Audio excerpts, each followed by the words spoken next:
Rob! Alright, I'm gonna have to buy a gimbal if I do this more. However, I wanted to talk a little bit about the futures. And I don't want this to come off negative, so I will start off with the positives. And the positives, the guys were fast as fuck. Another positive is it was incredibly professional. A lot of those guys were factory, and they were doing pretty close to the same lap times. But those can also be negatives, because is the sport moving towards becoming more of an elitist, to where the only way you can get your pro license is by literally being on a team? And it kind of seems that way, because the top 5 guys would have made the night show in the Pro 250 class, which, you know, the future is supposed to be a stepping stone. It's supposed to be, hey, this is sort of your first shot at a supercross. But yet the top 5 guys were factory guys. It's kind of interesting. Another thing is Deegan, fastest qualifier, literally qualified, I believe, probably inside the top 10 of the actual 250 class, maybe a little bit beyond that, but he was the dude to beat. And it's a short race. Maybe if it was longer, he would have been able to make his way up, but he finished like 5th.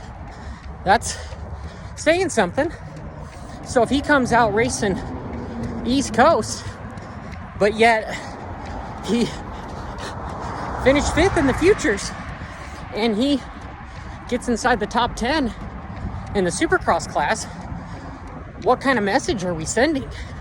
Seems as if you're sending a message that you need to be on a factory team to get your pro license.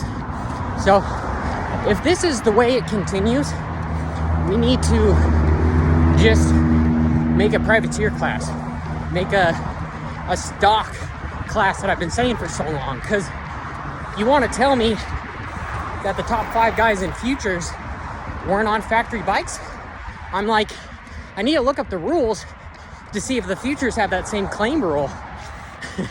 Because those star bikes, even those Huskies, you know, come on, they're within 2 seconds or so of the other bikes. Is that more of a rider thing, or is that a motorcycle thing? You could debate either or. So I'm sitting here, I'm trying to do around 9-10 miles today, so my head was just turning, and I figured I'd say something. But again, I need to make a gimbal if I decide to do this more. It appears as if there's a lot of effort going into the futures, which makes it less appropriate for privateers to get their pro license. Is this just trying to make this more college ball or what? But what I'm asking the viewers is, if it continues, do you believe that we need to have like a stock class for the privateers so that they can bring inferior equipment and be able to be somewhat competitive? Because yeah, the top 5 qualify for the futures finales, but of those top 5, was there maybe one guy that wasn't full-blown, had a signed contract going pro? It sounds a little silly, doesn't it? And this was a much harder race to make the top 18. If you saw my live stream with Moran's and Hunter was able to make it inside the top 18, and he's on a team, a semi-privateer team. I think he qualified maybe 16th, 15th. And Kevin had to do it from the LCQ, because in a typical supercross, you've got 40 guys make the night show.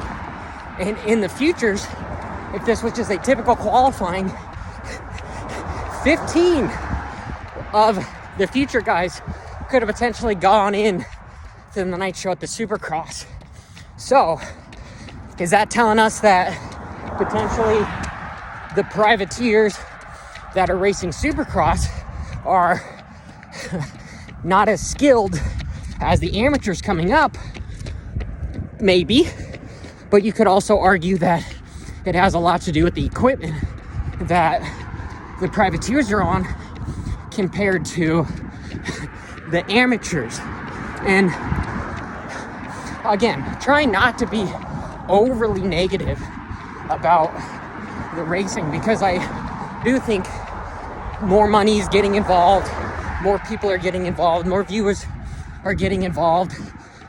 The sport needs to grow to be more professional, more elite, with a small side note of, this is 2023, so you don't absolutely have to do the original definition of professionalism, which I talked a little bit about in my live stream with Coach and Cooksey as well, because being completely professional doesn't bring a whole lot of highlights and drama and attention, right?